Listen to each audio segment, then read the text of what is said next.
तो चलिए सबसे पहले मैं आपको जानकारी दे दूं कि ये जो वैकेंसी है वो आपका बीपीएससी अर्थात बिहार पब्लिक सर्विस कमीशन के अंतर्गत रहने वाली है। इसमें आपके अलग अलग सिविल सर्विसेज के पोस्ट, एडमिनिस्ट्रेटिव सर्विसेज के पोस्ट, पुलिस सर्विसेज के पोस्ट रहने वाले हैं।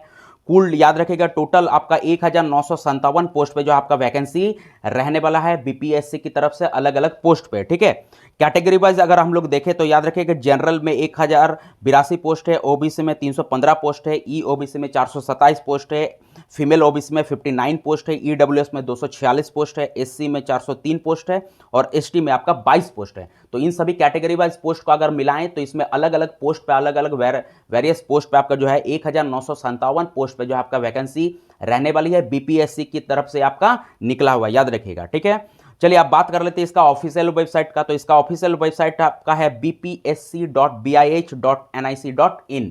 तो ये जो ऑफिशियल वेबसाइट है, इस ऑफिशियल वेबसाइट को आप ध्यान में रखिएगा।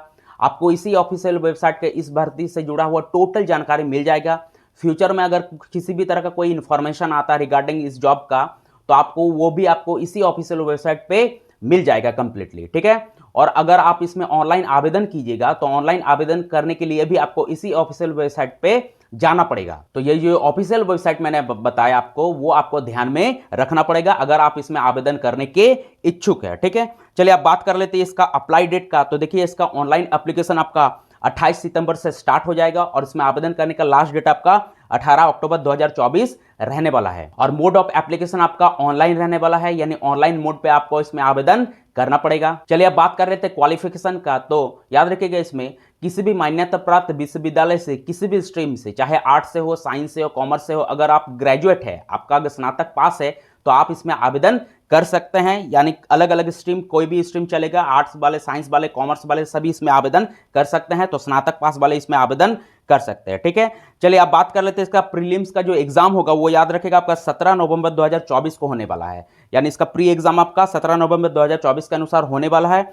और इसका मेंस का जो एग्जाम है वो याद रखेगा वो एक्सपेक्टेड रूप से जो है फरवरी 2025 में होने वाला है। तो इस नोटिफिकेशन आपका इसका जो प्री एग्जाम होगा उसका डेट आपको बताया गया है जो कि आपका 17 नवंबर 2024 है, लेकिन इसका मेंस का एग्जाम जो है वो आगे जाके जो है फिर नोटिफिकेशन में आपको डिक्लेयर किया जाएगा, बताया जाएगा। लेकिन एक अंदाजा के अनुसार जो है आपका फरवरी 2025 में इसका मेंस का एग्जाम लिया जा सकता है। देखिए इसका एग्जाम का नाम याद रखेगा आपका बीपीएससी 70th सीसीई होने वाला, यानी Bihar public service commission 17th combined competitive examination इसका एग्जाम का नाम रहने वाला है, याद रखिएगा इस चीज को। ठीक है, चलिए आप बात कर लेते हैं फी का। तो जनरल, ओबीसी, ईडब्ल्यूएस और अदर स्टेट वालों को जो है 600 रुपए का एप्लीकेशन फी देना पड़ेगा और एससी एसटी पीडब्ल्यूडी कैंडिडेट को जो 150 रुपए का एप्लीकेशन फी देना पड़ेगा। और मोड ऑफ पेमेंट आपका ऑनलाइन रहने वाला है, यानी ऑनलाइन मोड पे आपको जो है एप्लीकेशन फी पे करना पड़ेगा। क्लियर है, चलिए आप बात कर लेते हैं सिलेक्शन प्रोसेस का। तो देखिए इसके सिलेक्शन प्रोसेस के अंतर्गत टोटल आपका 5 स्टेज रहेगा।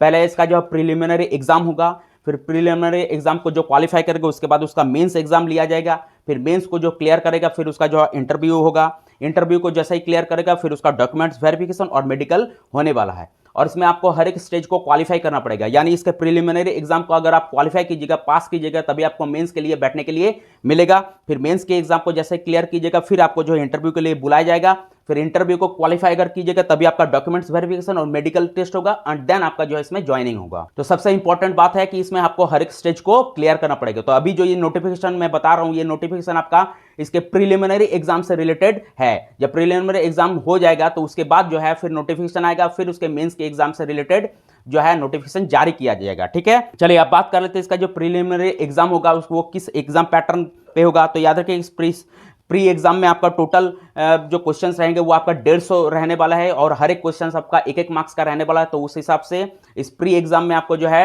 150 मार्क्स के क्वेश्चंस पूछे जाएंगे। इसमें हर एक क्वेश्चंस आपका ऑब्जेक्टिव अर्थात एमसीक्यू टाइप के रहने वाले हैं। जनरल स्टडीज से रिलेटेड इसमें क्वेश्चंस आपके रहने वाले हैं।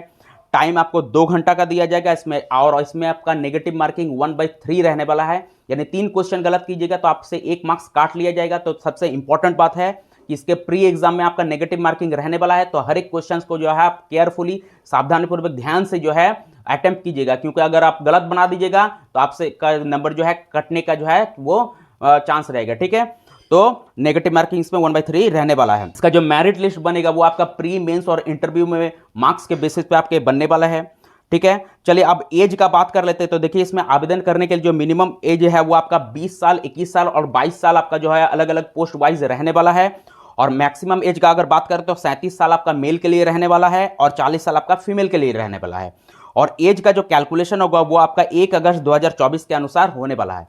यानी 1 अगस्त 2024 के अनुसार एज काउंट किया जाएगा और मिनिमम एज और मैक्सिमम एज जो मैंने बताया उस मिनिमम एज और मैक्सिमम एज को काउंट किया जाएगा। अगर 1 अगस्त 2024 तक मिनिमम एज और मैक्सिमम एज का क्राइटेरिया अगर कंप्लीट नहीं हो रहा आवेदक का, यानी मिनिमम एज अगर मान लीजिए कम पड़ जा रहा है या मैक्सिमम एज अगर ओवर हो जा रहा है तो वो इसमें आवेदन नहीं कर पाएगा। तो ये जो मैंने एज कैलकुलेशन का जो डेट बताया आपको 1 अगस्त 2024, इसी के अकॉर्डिंग जो है आवेदक का जो है एज कैलकुलेट किया जाएगा, चाहे वो मिनिमम एज का हो या मैक्सिमम एज का हो। ठीक है, तो देखिए यही कुछ डिटेल्स था इस फॉर्म की रिगार्डिंग, इस भर्ती से जुड़ा हुआ, जिसको मैंने आपको बता दिया।